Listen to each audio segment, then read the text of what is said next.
Alors, l'ennemi actuellement, dans le cas du Nouvel Ordre mondial, c'est l'islam. L'islam parce que il représente, voyez-vous, j'évoquais tout à l'heure les problèmes de relations entre certaines communautés. Vous avez des musulmans qui posent problème, il ne faut pas se voiler à la face, mais vous avez heureusement des musulmans qui ont un comportement tout à fait honorable et respectable. Et vous avez, de la part du Nouvel Ordre mondial, une opposition à l'islam parce que l'islam est encore la seule religion qui apporte un espoir pour l'au-delà.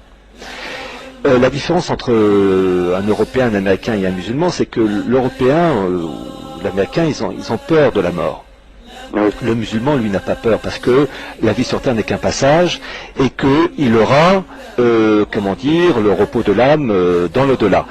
Et c'est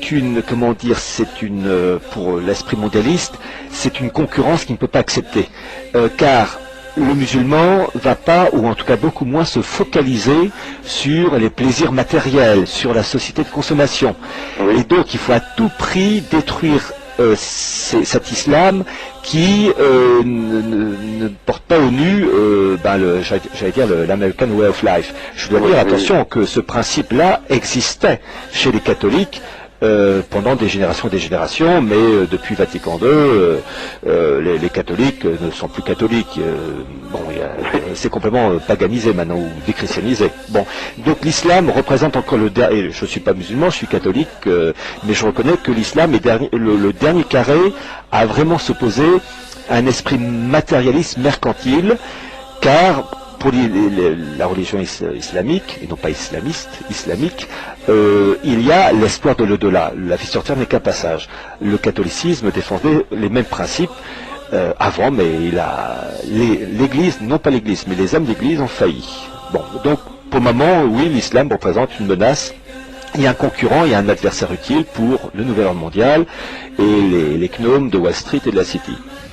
Disons qu'il faut, dans l'esprit mondialiste, détruire toute forme de religion donnant un espoir surnaturel. Il faut araser tout cela. Et d'ailleurs, je rappelle, vous avez, et ça c'est archi officiel, dans mon livre La marche irrésistible du Nouvel Ordre mondial, j'ai présenté une carte du Proche-Orient aux frontières décomposées en fonction des critères ethniques et religieux. La carte est issue d'une revue militaire américaine qui date de 2006 sous la plume de Ralph Peters. Et en fait, Ralph Peters ne fait que s'inspirer d'autres, je pense à un islamologue qui est toujours vivant, très âgé, qui s'appelle Bernard Lewis, qui a composé aussi des cartes où tout ça c'est un peu remanié.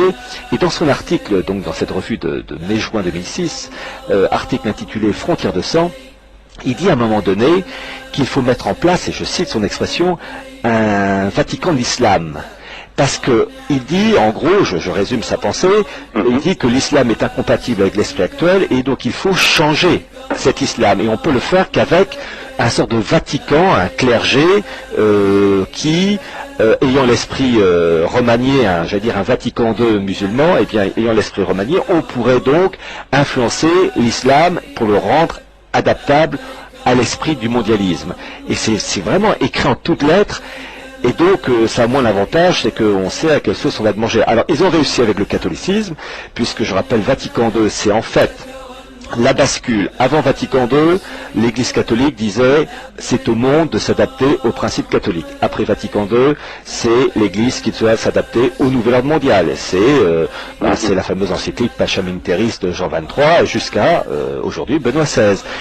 Voilà, donc le catholicisme, ça y est, ils ont gagné, il ne reste plus que l'islam, voilà, qui essaie de résister.